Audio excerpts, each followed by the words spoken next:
Hello दोस्तों, आप लोग कैसे हैं। मैं आपका अपना सिंह करूर सर और मेरा YouTube channel Singh Karur classes में आपका स्वागत है। आज हम क्लास 10 का बायोलॉजी लेकर आए हैं और क्लास 10 के बायोलॉजी के अंतर्गत हम पढ़ रहे हैं जीवों में जनन कैसे होता है। ठीक है, यहाँ हम जीवों में जनन के बारे में पढ़ रहे हैं। तो जीवों में जनन के अंतर्गत हमने पढ़ा कि जीवों में जनन कैसे होता है, इसके बारे में पढ़ा। फिर हम पढ़े पौधों में जनन। तो पौधों में जो होता है कायिक जनन होता है, मतलब पौधों में कायिक प्रवर्धन पढ़े। तो उसमें हम प्राकृतिक कायिक प्रवर्धन और कृत्रिम कायिक प्रवर्धन पढ़े। इसके बाद हम पढ़े हैं पुष्पी पौधों में लैंगिक जनन। तो लैंगिक जनन के अंतर्गत अब जो हम पढ़ रहे हैं, यहाँ पे हम पढ़ रहे हैं बीजांड की रचना। लेकिन इसके पहले हमने जो एक पुष्प होता है, 4 चक्र होते हैं। जैसे एक होता है वाय दलपुंज, फिर इसके बाद दलपुंज होता है, इसके बाद पुमंग और जायांग। तो हमने पीछे इन क्लासों में, पिछली क्लास में इन सब के बारे में चर्चा कर चुके हैं और हम पढ़ चुके हैं कि पुमंग जो जिसे हम नर जनन अंग कहते हैं और पुमंग की इकाई को हम पुंकेसर कहते हैं। और पुंकेसर के 3 भाग होते हैं, कुतंतु, परागकोश और योज। जो परागकोश होते हैं इनमें जो होता है परागकण का निर्माण होता है। तो हमने इसके बारे में पढ़ लिया कि परागकोश में परागकण का निर्माण किस प्रकार होता है, हमने यहाँ तक देख लिया है।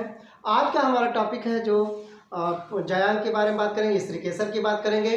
तो स्त्री केसर की में हम देखेंगे कि हमने पढ़ लिया कि स्त्री केसर क्या होता है, इसके कौन कौन से भाग होते हैं। जो फूला हुआ भाग होता है उसे बीजांड कहते हैं या अंडाशय कहते हैं। इसके पतले वाले भाग को वर्तिका, और जो ऊपर जो लास्ट में एक घुंडी सी संरचना होती है इसे हम वर्तिकाग्र कहते हैं, स्टिग्मा कहते हैं। तो यहाँ पे अब आज की जो हमारी टॉपिक है बीजांड की रचना की।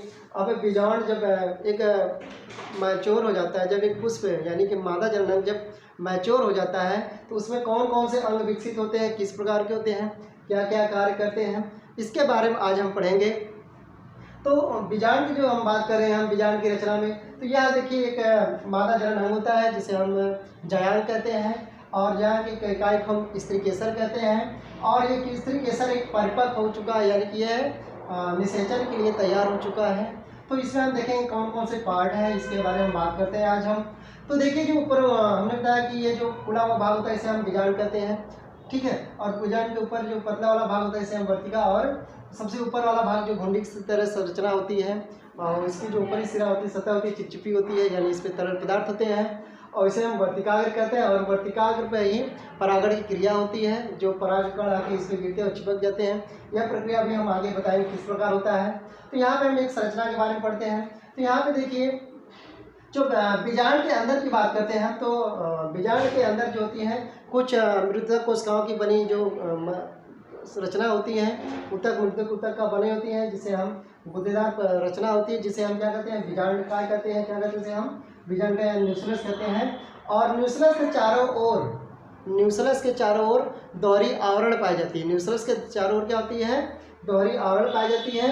और बाहरी आवरण को, जो सबसे बाहर की आवरण होती है उसे हम क्या कहते हैं, सबसे बाहर के आवरण को हम वाय आवरण यानी आउटर इंटोगमेंट कहते हैं।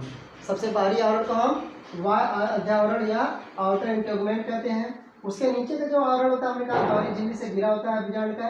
तो जो नीचे का आवरण होता है, नीचे के आवरण को हम नीचे का अंत अध्यावरण यानी कि इनर इंटोगमेंट कहते हैं। और इनर जहाँ से ये आवरण निकलते हैं, जहाँ से ये आवरण निकलते हैं, और इन आवरण को हम क्या कहते हैं निभाग कहते हैं, यानी कि चलाजा कहते हैं। तो यहाँ पे हम बात करते हैं नीचे की बात करते हैं। नीचे देखिए, अगर हम बात करते हैं कि प्रत्येक बीजांडसन, जो प्रत्येक बीजांडसन यहाँ बीजांड के नीचे क्या होता है, वो संरचना होती है, इसे हम बीजांडसन कहते हैं। और जो बीजांड जिसके द्वारा जुड़ा होता है उसे हम क्या कहते हैं बीजांड वृंद कहते हैं, ठीक है। प्रत्येक जो बीजांड होता है बीजांडसन पे स्थित होता है और जिसके द्वारा वो प्रत्येक वृंद द्वारा जुड़ा होता है उसे हम बीजांड वृंद कहते हैं। और जिस स्थान पर बीजांड और बीजांड वृंद जुड़ते हैं उस स्थान को हम नाभिका या हाइलम कहते हैं। उस स्थान को जहाँ पे बीजांड और बीजांड वृंद आपस में जुड़ते हैं उस स्थान को हम क्या कहते हैं नाभिका या हाइलम कहते हैं। और हाइलम जो होता है, हाइलम के इसे हम क्या कहते हैं बीजांड काय कहते हैं, क्या कहते हैं, इसे हम बीजांड काय कहते हैं। अब हम बात करते हैं बीजांड काय के अग्र छोर पर। ये जो बीजांड काय का जो अग्र छोर होता है, क्या होती है अग्र छोर पर जो पतले जो वृंत होते हैं, अग्र छोर पर आवरण अपूर्ण होते हैं। ये जो आवरण होता है पतले वृंत का, ये क्या होता है अपूर्ण होता है। अपूर्ण होने के कारण यहाँ पे एक छिद्र बन जाता है, यहाँ सामने जो बीजांड का जो निचला सिरा होता है यहाँ पे एक छिद्र बन जाता है और इस छिद्र को हम क्या कहते हैं, बीजांड द्वार कहते हैं। इस छिद्र को हम क्या कहते हैं, बीजांड द्वार यानी माइक्रोफाइल कहते हैं। ठीक, तो यहाँ पे हम देखते हैं कि अंदर की तरफ देखिए, यहाँ पे बीजांड द्वार की तरफ 3 कोशिकाएं होती हैं और ऊपर की तरफ भी 3 कोशिकाएं होती हैं और मध्य में 2 कोशिकाएं दिखाई दे रही हैं। तो जो बीजांड द्वार की तरफ जो 3 कोशिकाएं होती हैं, इसमें से जो मध्य कोशिका होती है, इसमें से जो मध्य कोशिका होती है उसे हम अंडकोशा कहते हैं। क्या कहते हैं इसे हम, अंडकोशा। अब क्या होता है कि यहाँ पे जब परागण क्रिया होती है, जब परागकण पहुँचता है वर्तिकाग्र पर यानी नर जननांग यानी कि नर कोशिका यानी नर युग्मक यानी परागकोश से निकला परागकण जब वर्तिकाग्र पर पहुँचता है परागण के माध्यम से, तो यहाँ पे हमने बताया यहाँ पे एक चिपचिपा पदार्थ होता है और इस चिपचिपे पदार्थ को क्या करते हैं, परागकण अवशोषित कर लेते हैं। इन चिपचिपे पदार्थ को क्या करते हैं, परागकण अवशोषित करते हैं और अवशोषित करके यहाँ पे अंकुरित हो जाते हैं। जो परागकण का जो अंदर का जो बीज होता है वो क्या होता है, और अंकुरित हो जाता है और अंकुरित होकर यहाँ से एक नलिका निकलती है, बनती है, अंदर की ओर आती है। ये इनका नलिका जो होती है बीजांड द्वार से होती हुई बीजांड काय पहुँचती है। इस नलिका को हम क्या कहते हैं, पराग नली कहते हैं। इस नलिका को हम क्या कहते हैं, पराग नली यानी कि हम पोलन साइक कहते हैं। जब यहाँ पे पराग नली आती है तो हमने कहा कि जो परागकण होते हैं यह जो होता है इसमें 2 प्रकार की कोशिकाएं होती हैं। इसमें 2 प्रकार की कोशिका, इसकी 2 आवरण हैं। बाह्य को हम जाइन कहते हैं, बाह्य चोर, अंदर के इंटाइन होता है जिसे अंतःचोर कहते हैं। इसमें 2 कोशिकाएं होती हैं। एक कोशिका जो होती है वर्धी जनन कोशिका होती है, वर्धी कोशिका होती है, वर्धी जनन कोशिका, और दूसरी जो कोशिका होती है जिसे हम जनन कोशिका कहते हैं या जर्म सेल कहते हैं, जर्म सेल कहते हैं। तो ये जो जनन कोशिका है यहाँ पे जब आते हैं तो यहाँ पे आके ये करते हैं, यहाँ आता है, टूट जाता है और जो जनन कोशिका जो वर्धी कोशिका है ये अंदर पहुँचता है, बाकी जो जनन कोशिका अंड कोशिका के साथ निषेचित होता है, संलयनित होता है। और यानी कि सेल यानी मादा युग्मक और नर युग्मक जब आपस में संलयनित होते हैं या फ्यूज करते हैं तो उस प्रक्रिया को हम क्या कहते हैं, फर्टिलाइजेशन कहते हैं यानी कि निषेचन कहते हैं। तो निषेचन में होता क्या है कि यहाँ पे देखिए, अब यह निषेचन क्रिया क्योंकि यानी कि यहाँ पे अंड कोशिका और नर युग्मक यानी कि परागकण के जो जनन कोशिका है आपस में मिलकर क्या बनाते हैं, जाइगोट बनाते हैं। तो यह प्रक्रिया आगे की है। अब देखिए यहाँ पे 3 कोशिकाएं दिखाई दे रही हैं जिसे हम क्या कहते हैं, प्रतिमुख कोशिका यानी एंटीपोडल सेल्स कहते हैं। ठीक है, फर्टिलाइजेशन के बाद ये कोशिका क्या होती है, धीरे धीरे नष्ट हो जाती हैं। दूसरी चीज़ क्या होता है कि यहाँ पे बीच में 2 कोशिकाएं दिखाई दे रही हैं, इन दोनों कोशिकाएं को हम क्या कहते हैं, ध्रुवीय केंद्रक कहते हैं यानी पोलर न्यूक्लियाई कहते हैं। इन दोनों कोशिकाओं को हम क्या कहते हैं, पोलर न्यूक्लियाई यानी ध्रुवीय केंद्रक कहते हैं। और ये ध्रुवीय केंद्रक क्या होता है कि जो दूसरा जो वर्धी कोशिका होता है, कौन सी कोशिका होता है, वर्धी कोशिका होता है, वर्धी कोशिका के साथ सम्मिलित होता है और सम्मिलित होकर यहाँ पे 3 कोशिकाएं बन जाती है। इसे हम त्रियुग्मक या त्रिसमयिकन कहते हैं। और यह जो होता है विकसित होकर विभाजित होकर भ्रूणपोष बनाता है। क्या बनाता है, भ्रूणपोष। और यह भ्रूणपोष क्या करता है कि जो जाइगोट बनता है, जो भ्रूण बनता है, उसे पोषण प्रदान करता है। बात समझ आ रही है। तो ये है बीजांड की रचना। अब हम देखते हैं कि इन बीजांड में अंड कोशिका का निर्माण कैसे होता है, यानी हम गुरु बीजाणु जनन की बात करते हैं। पीछे हमने लघु बीजाणु जनन की बात की यानी कि माइक्रोस्पोर की बात की। माइक्रोस्पोर किसे कहते हैं हम, या माइक्रोस्पोरोजेनेसिस यानी कि नर युग्मक को हम क्या करते हैं, या जो परागकण को हम माइक्रोस्पोर कहते हैं। और परागकण की बनने की प्रक्रिया को यानी परागकोश में परागकण के बनने की प्रक्रिया को हम स्पोरोजेनेसिस कहते हैं यानी लघु बीजाणु जनन कहते हैं। अब हम बात कर रहे हैं यहाँ पे गुरु बीजाणु जनन। गुरु बीजाणु जनन कोशिका या धानी कहते हैं, गुरु बीजाणु धानी, जनन धानी। मेगा स्पोरोजेनेसिस,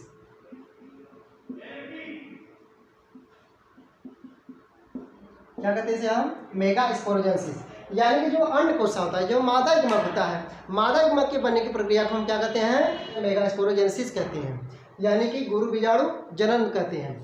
तो होता क्या है कि जब यह देखिए, यह दिखाई दे रहा है, यह निभाग है बीजांड है। तो बीजांड की तरफ एक कोशिका होती है, अधोस्तरीय कोशिका होती है।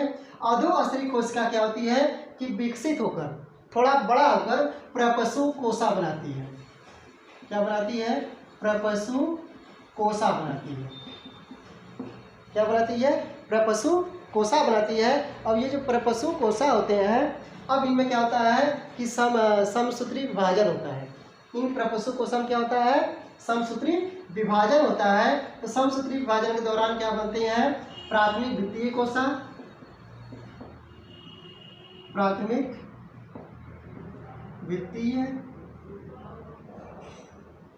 कोशा, और दूसरा जो बनता है प्राथमिक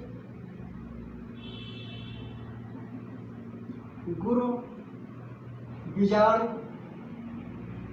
जनन कोशा। ठीक, तो जो प्रपशु हमने कहा जो ये जो बीजाणु क्या होता है, बीजाणु होते हैं इसके आवरण से एक अधस्तरीय आवरण बनता है। और ये अधस्तरीय जो आवरण होता है, जो निकलता है, यही आवरण क्या होता है? विकसित होकर क्या बनाता है? प्रपशु कोशा बनाता है। और बड़ा होकर क्या बनता है? प्रपशु कोशा बनता है। क्या बनाता है? प्रपशु कोशा बनाता है। जब प्रपशु कोशा में अब इसमें क्या होता है? समसूत्री विभाजन होता है। समसूत्री विभाजन होता है, और विभाजन के दौरान क्या होता है? यहाँ पे दो कोशिकाएं बनती हैं।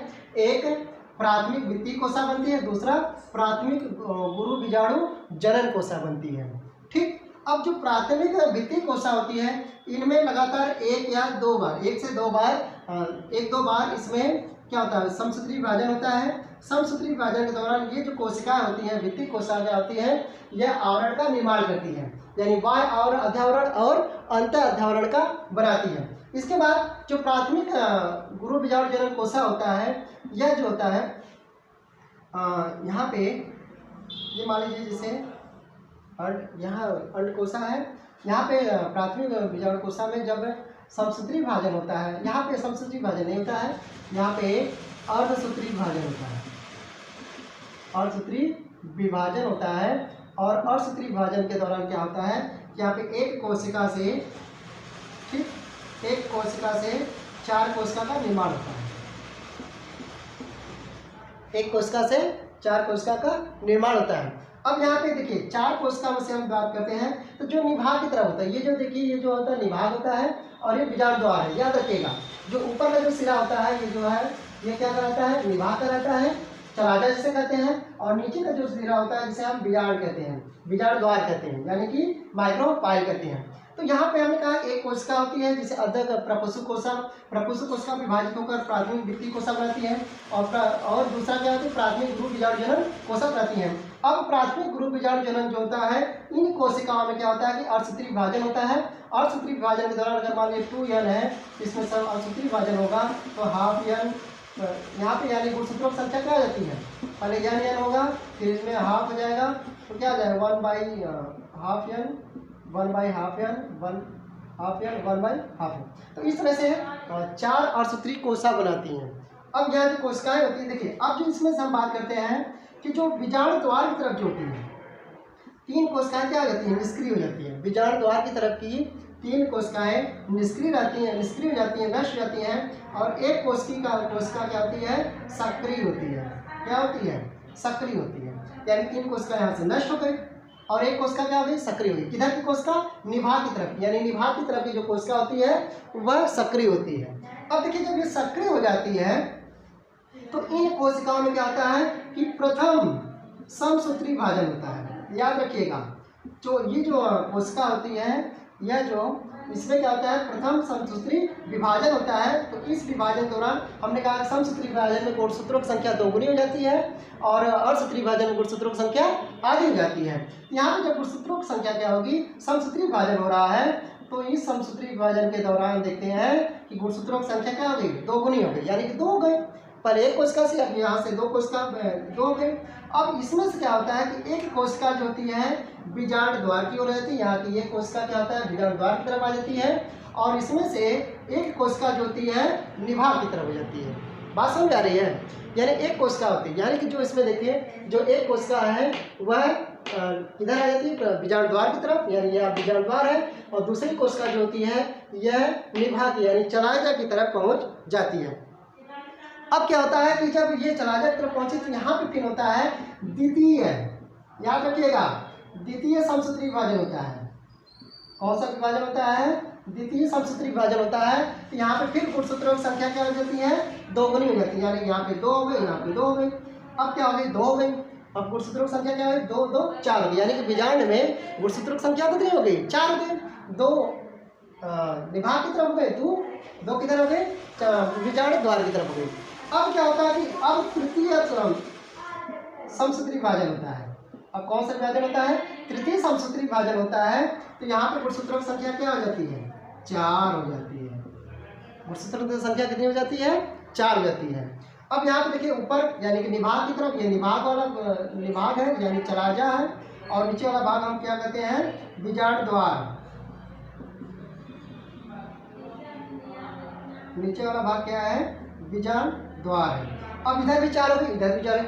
अब इसमें से क्या होता है कि जो एक कोशिका निभाग की तरफ से एक कोशिका जो होती है मध्य में आ जाती है, और बीजांड द्वार की तरफ की जो भी एक कोशिका होती है यह भी क्या होती है, मध्य में आ जाती है। यह जो दोनों जो मध्य में आकर कोशिका क्या बना लेती है, यह ध्रुवीय है,